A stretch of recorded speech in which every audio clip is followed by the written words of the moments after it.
INC ready. आप सबको मेरा नमस्कार। और अमेरिका में वारंट जारी होने के बाद अडानी जी का दुनिया में डंका बज रहा है। और किस तरह से डंका बज रहा है पहले उसकी बात कर लेते हैं, फिर जो कुछ आज शगुफे छोड़े गए हैं उस पर प्रकाश डाला जाएगा। फ्रांस की बड़ी कंपनी है टोटल एनर्जी, दुनिया की 7 बड़ी एनर्जी कंपनीज में से एक है। अडानी ग्रीन एनर्जी में 20% की हिस्सेदार है।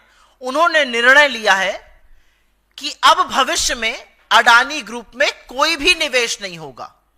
यह निर्णय भ्रष्टाचार, घूसखोरी, जालसाजी के जो आरोप लगे हैं अमेरिका में उसके चलते किया गया है। यह उनकी प्रेस रिलीज में है कि हमारी 0 टॉलरेंस है भ्रष्टाचार को लेकर। तो टोटल एनर्जी ने आगे आइंदा निवेश ना करने की ठानी है। यह फ्रांस से कहानी आ रही है। एक अमेरिकी एजेंसी है जो अब रिव्यू कर रही है कि श्रीलंका का जो बंदरगाह, जो पोर्ट अडानी को मिला था, उसके लिए फाइनेंस रिलीज किया जाए या ना किया जाए। करीब $553 मिलियन का करार है, वो किया जाए या ना किया जाए। अमेरिकन एजेंसी ये रिव्यू कर रही है। श्रीलंका खुद अडानी पावर डील का रिव्यू कर रहा है और अलर्ट पर है। इजराइल में हाइफा पोर्ट जो मोदी जी के जाने के बाद मिला था, जैसे श्रीलंका की डील भी मोदी जी के कहने से मिली थी। और मैं नहीं कह रही हूं, वहां के पूर्व राष्ट्रपति ने कहा है। इजराइल मोदी जी जब गए थे, वहां से लौटे तो हाइफा का जो एयरपोर्ट, हाइफा के पोर्ट का करार मिला था, वहां पर श्रमिक जबरदस्त विरोध में उतरे हुए हैं अडानी के खिलाफ। कीनिया के राष्ट्रपति ने तो सदन में बताया कि एयरपोर्ट की और पावर की डील को हम रद्द करते हैं और हम सबका सिर शर्म से झुका। जिस तरह का जश्न कीनिया ने मनाया अडानी की डील रद्द होने का, एक हिंदुस्तानी कंपनी ने इस तरह हमारा सिर शर्मसार किया। कीनिया में भी मोदी जी की कृपा से ही कॉन्ट्रैक्ट मिला था, यह बात वहां के पूर्व राष्ट्रपति ने बताई थी। बांग्लादेश की कोर्ट ने अडानी पावर डील के जांच के आदेश दिए हैं। ऑस्ट्रेलिया में पहले ही अडानी के खिलाफ जबरदस्त घोर विरोध और प्रदर्शन चल रहा है। स्विट्जरलैंड ने अडानी से रिलेटेड, उनसे संलग्न करीब 2617 करोड़ रुपए फ्रीज कर दिए हैं जालसाजी और हेराफेरी के आरोपों के बीच में। अमेरिका में तो डंका ऐसा बज रहा है कि वारंट इशू हुए हैं। तो हर ओर अडानी घिर रहे हैं सिवाय हिंदुस्तान के। हिंदुस्तान में वो सेफ रहेंगे क्योंकि यहां पर नरेंद्र मोदी जी के रहते हुए उनका कोई बाल से बाका नहीं कर सकता है। यहां असलियत यह है कि एजेंसियां मूक दर्शक बनी रहेंगी, वरना इतने संगीन, इतने गंभीर आरोप लगने के बाद आज तक, अभी तक उनकी गिरफ्तारी हो जानी चाहिए थी। अब आगे सुनिए आज क्या हुआ। आज रेटिंग्स एजेंसीज हैं, जो कंपनियां स्टॉक मार्केट पे लिस्टेड रहती हैं, रेटिंग्स एजेंसीज उस पर अपना आउटलुक, अपनी रेटिंग देती हैं।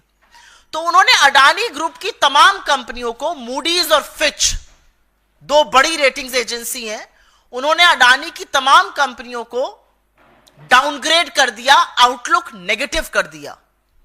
और उन्होंने कहा कि जिस तरह के आरोप लगे हैं, आने वाले दिनों में अपग्रेड की तो कोई संभावना नहीं है, डाउनग्रेड जरूर हो सकता है। यह रेटिंग्स एजेंसी की बात है। तो इधर से उधर से हर तरह से शेयर प्राइस आप भले बचाते रहिए, लेकिन शेयर मार्केट के जो बड़ी रेटिंग्स एजेंसीज है वो आपको डाउनग्रेड करके आपके ऊपर नेगेटिव आउटलुक बोल रही है। तो आज सुबह सुबह बौखलाए अडानी के तंत्र ने एक शगुफा छोड़ा। और ये कुछ नहीं है, ये गंभीर आरोपों के बीच बचने का प्रयास है, उनकी बौखलाहट है।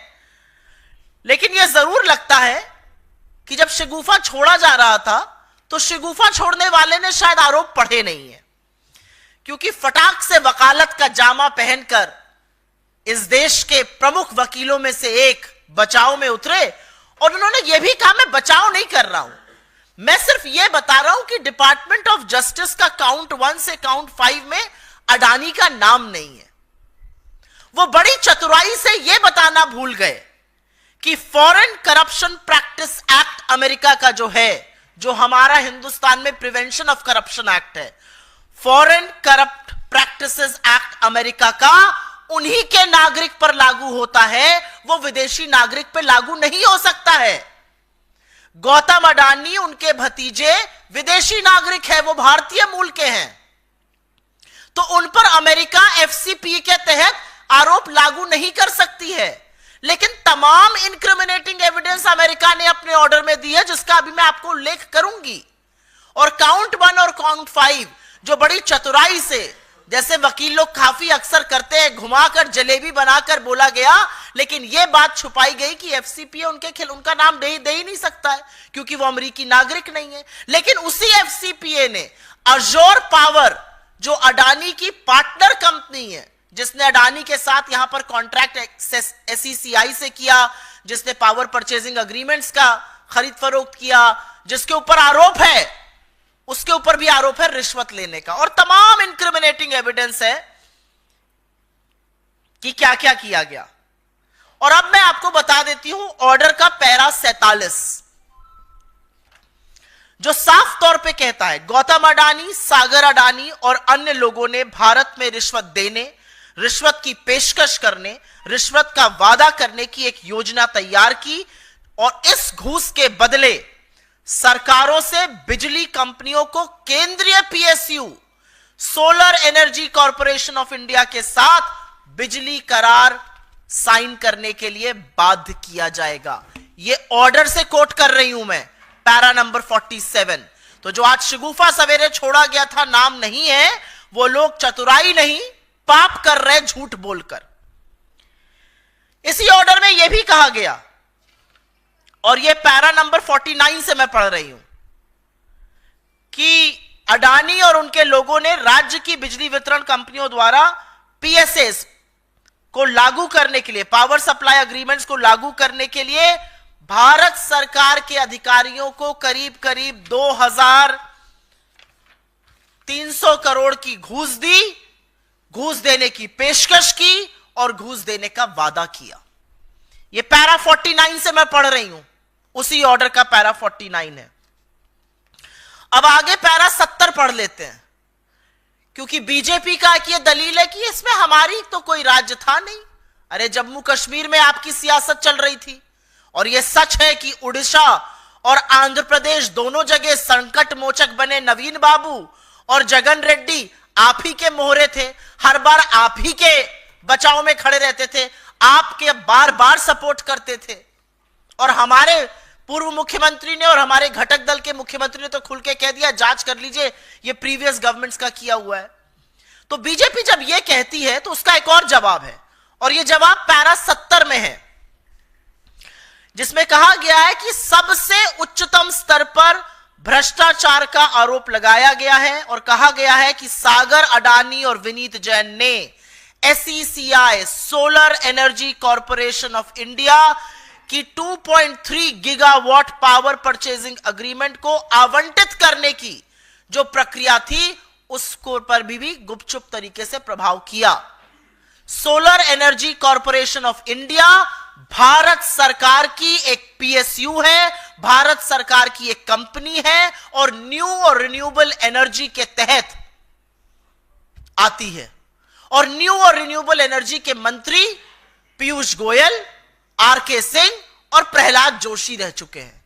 तो ये जो बददिमाग प्रवक्ता और आधा पढ़ के आए लोग दलीलें देते हैं, दलील देनी चाहिए पीयूष गोयल को, दलील देनी चाहिए प्रहलाद जोशी को, और दलील देनी चाहिए आरके सिंह को, क्योंकि भारत के एक पीएसयू का नाम रिश्वतखोरी के मामले में, यह केंद्र सरकार के अंतर्गत एक पीएसयू का नाम रिश्वतखोरी के मामले में डिपार्टमेंट ऑफ जस्टिस की ग्रैंड जूरी के दस्तावेज में है।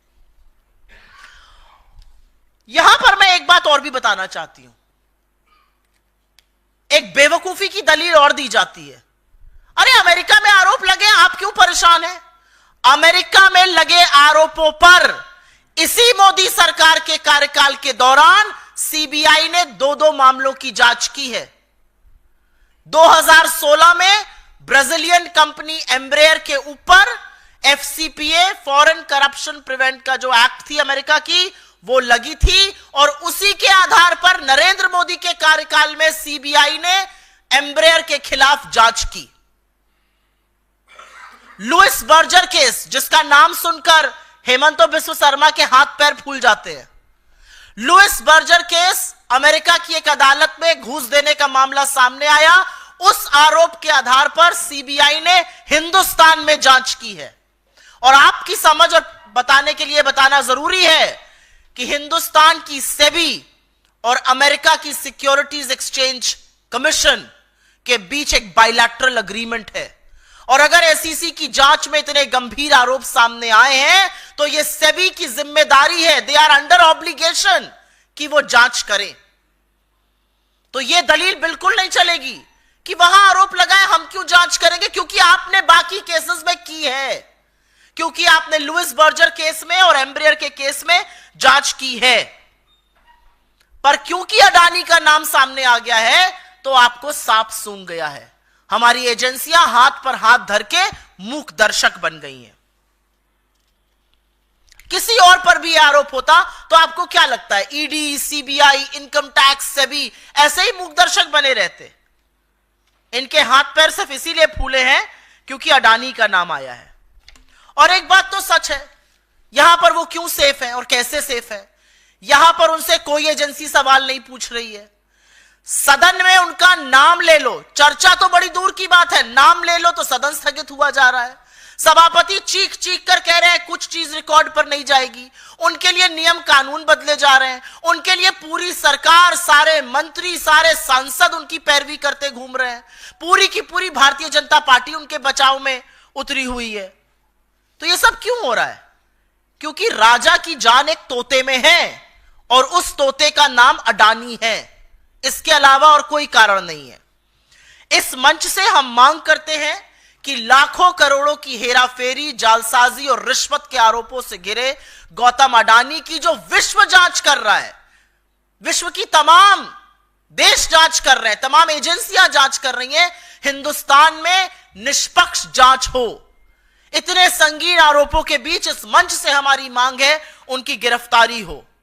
हमारी मांग है कि संसद में गौतम अडानी के खिलाफ लगे आरोप पर विस्तृत चर्चा हो। और हमारी मांग है कि सत्तारूढ़ दल के सांसद, सरकार के मंत्री, सत्तारूढ़ दल बेशर्मी त्याग कर अडानी का बचाव करना बंद कर दे। एक व्यक्ति जिसके चलते हिंदुस्तान के rule of law and order पे, हिंदुस्तान के कॉर्पोरेट उद्योग जगत पे, हिंदुस्तान के मार्केट पे, मार्केट की क्रेडिबिलिटी पर, हमारे इंस्टीट्यूशंस पर, हर चीज पर, हमारी कॉर्पोरेट गवर्नेंस पर धब्बे लग रहे हैं, दाग लग रहे हैं, उनका बचाव बीजेपी और उसका तंत्र बिल्कुल बंद कर दे। I will very briefly make a statement in English and as you no,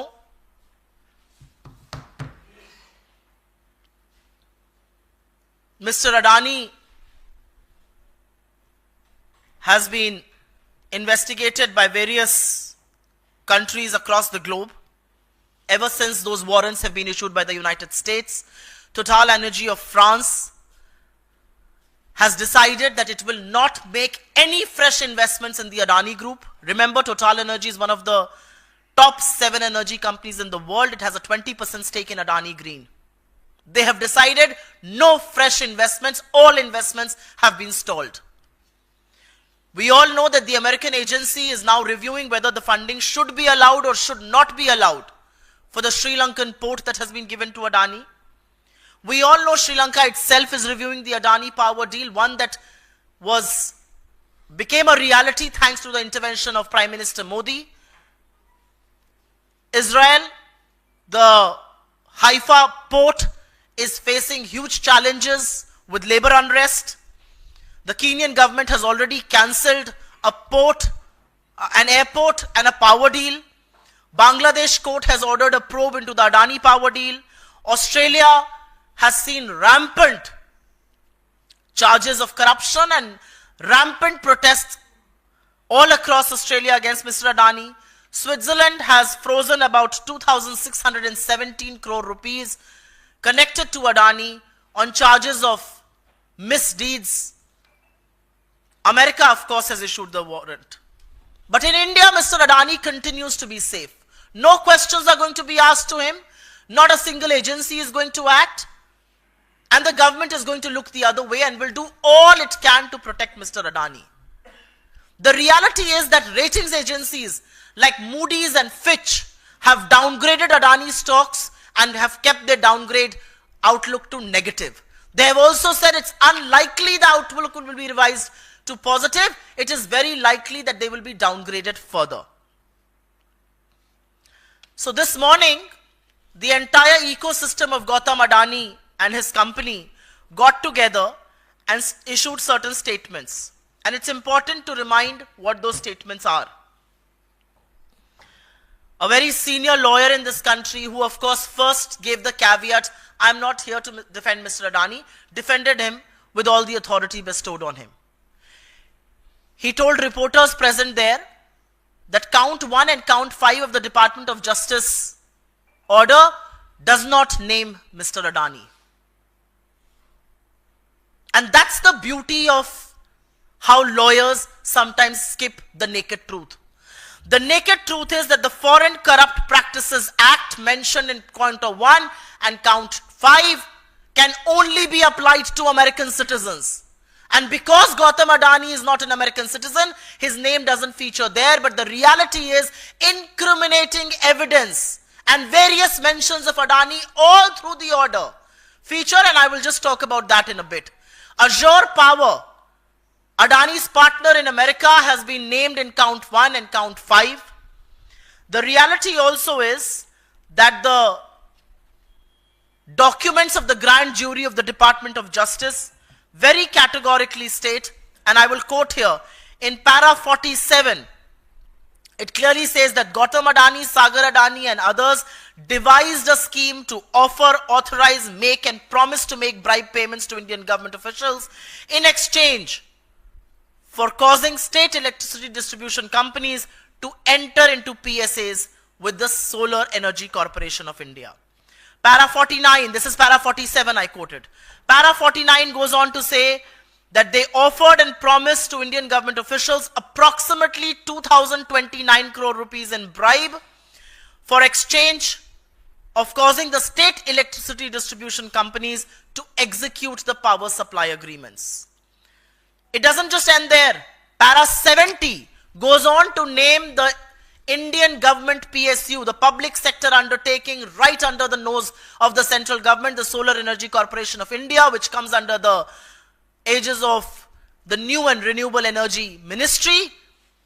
And it says that SECI was influenced to change its process of allocating 2.3 gigawatts of PPAs to India's energy companies.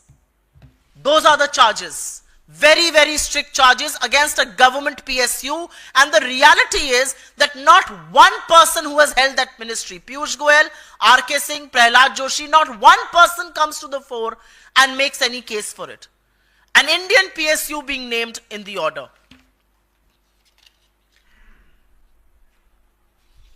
One of the arguments that the BJP gives very often is that these charges are being made in the US. Why do we investigate?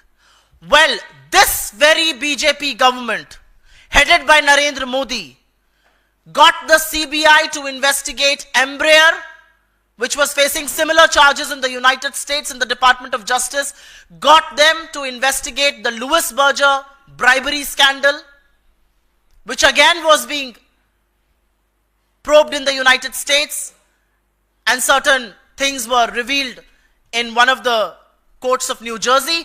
Why did that happen then? Why does one turn a blind eye to Mr. Adani but not to Embraer and to Louis Berger? And who is protecting Adani? And why is he being protected? The reality is that ED, CBI, SEBI, and SEBI is actually under clause. SEBI has a bilateral agreement with the Security and Exchange Commission of the United States. It should ideally be probing and being launching a proactive investigation of its own. But SEBI, ED, CBI, Income Tax, Department of Revenue Intelligence, who is stalling a probe against Gautam Adani? The entire government, the entire government machinery. The BJP is all out to support Mr. Adani. You mention the word Adani, forget about a detailed discussion on him under Rule 267. You mention the word Adani, and the government is too willing to adjourn both houses of parliament. Why is that so? Why is that being done? The reality is that from this platform we ask for 4 things.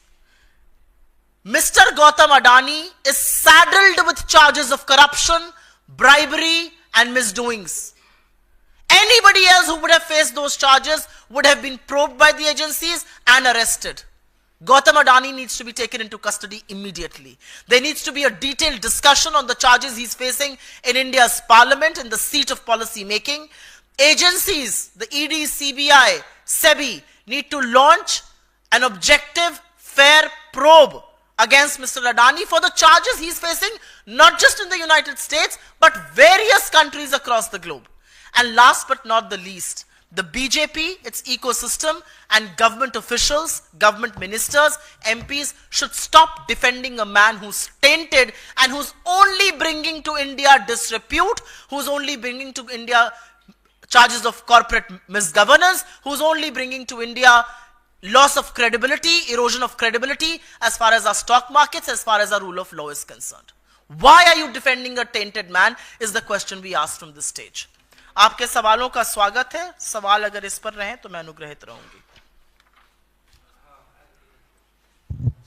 अभी तक मैं मनोहर मनोजी from India से अभी तक जो ruling party और ruling party के leader Modi issue of corruption का नैरेटिव ऐसे गढ़ रहे थे कि उसने अपोजिशन को करप्ट बना दिया.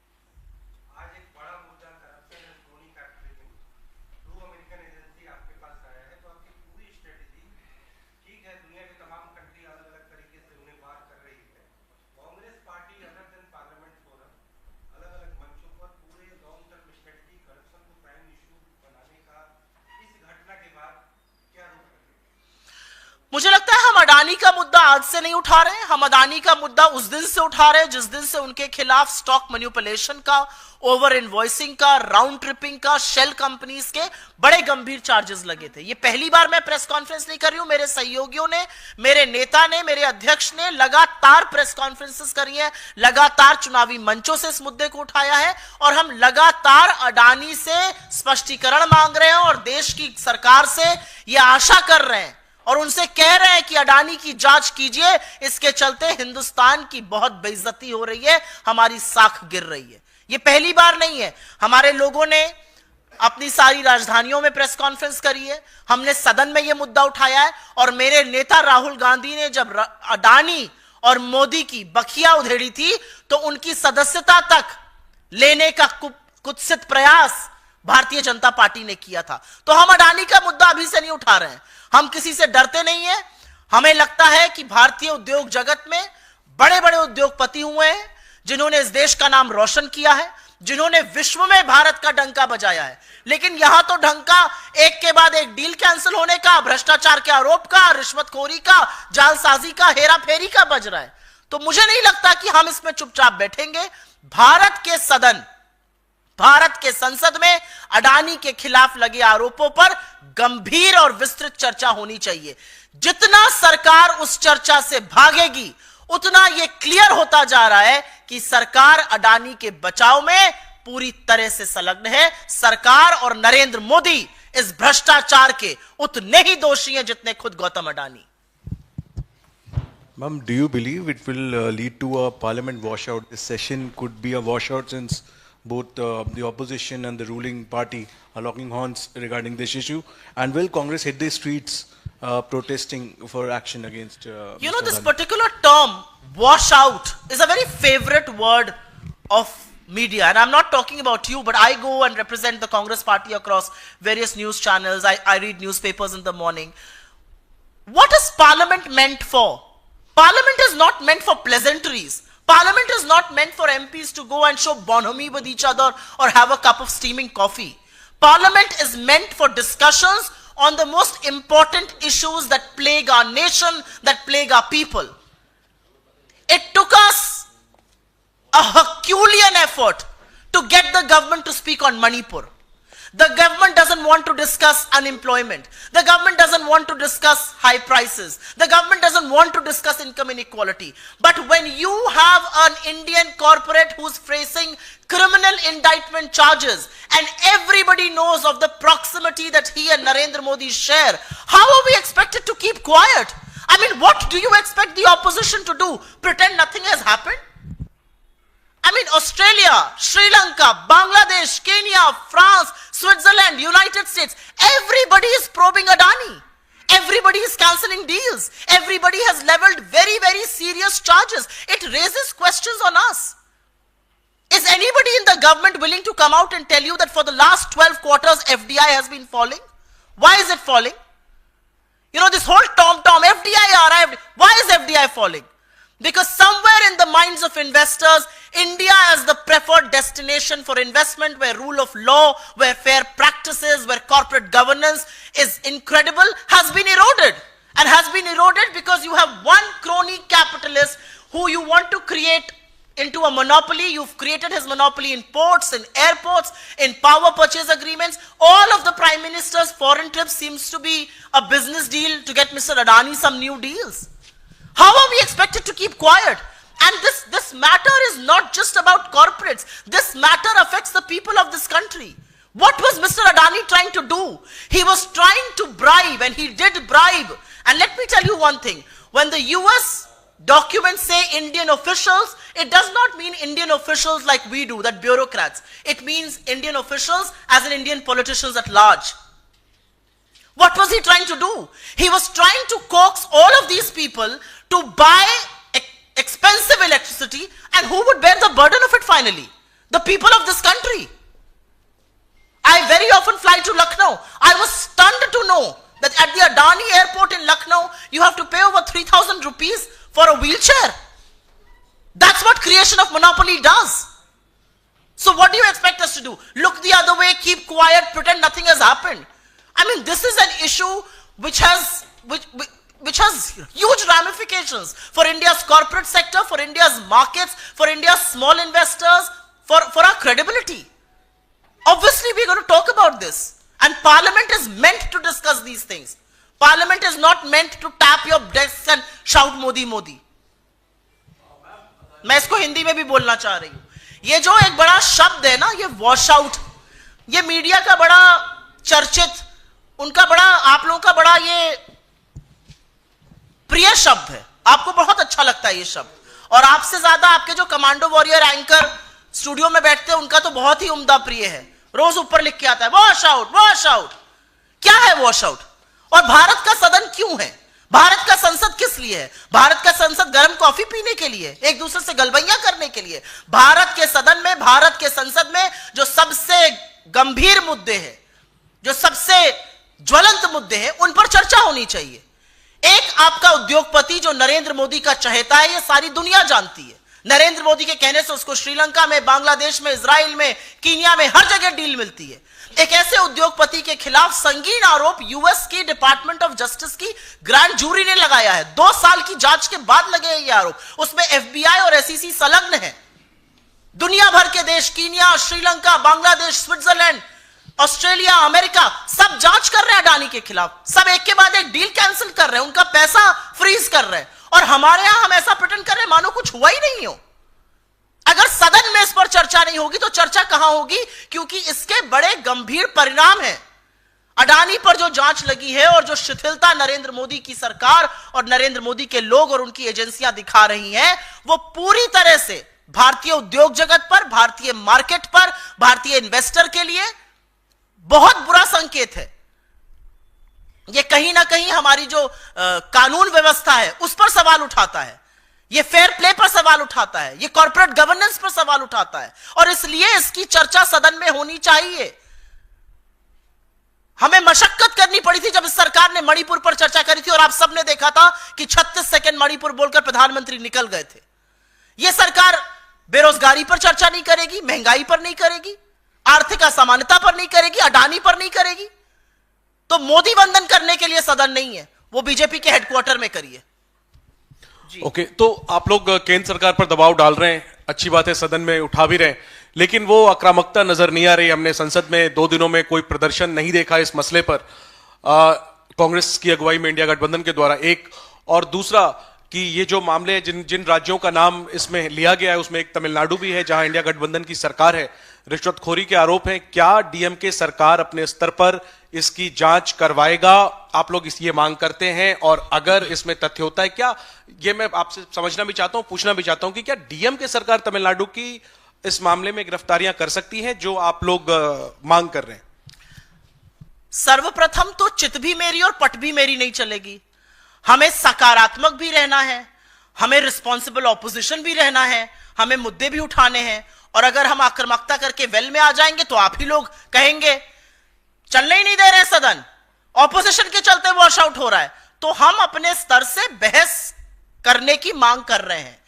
रूल 267 के अंतर्गत हमारे अध्यक्ष ने नोटिस दिया है, तमाम नोटिस लोकसभा में, हमें बहस करनी है। अब उसमें आपको आक्रामकता दिखे ना या दिखे, बहस तो अडानी पर करनी पड़ेगी इस सरकार को, पहली बात। दूसरी बात, आपने तमिलनाडु की सरकार का नाम लिया, मैं तमिलनाडु नहीं, मैं छत्तीसगढ़ की भी बात कर देती हूं। तमिलनाडु के मुख्यमंत्री ने अगले दिन आके कहा था ये जो डील थी ये एआईएडीएमके की सरकार ने करी थी, इस पर कोई भी जांच करनी हो कर लीजिए। हमारे छत्तीसगढ़ के पूर्व मुख्यमंत्री ने भी यही बात कही है।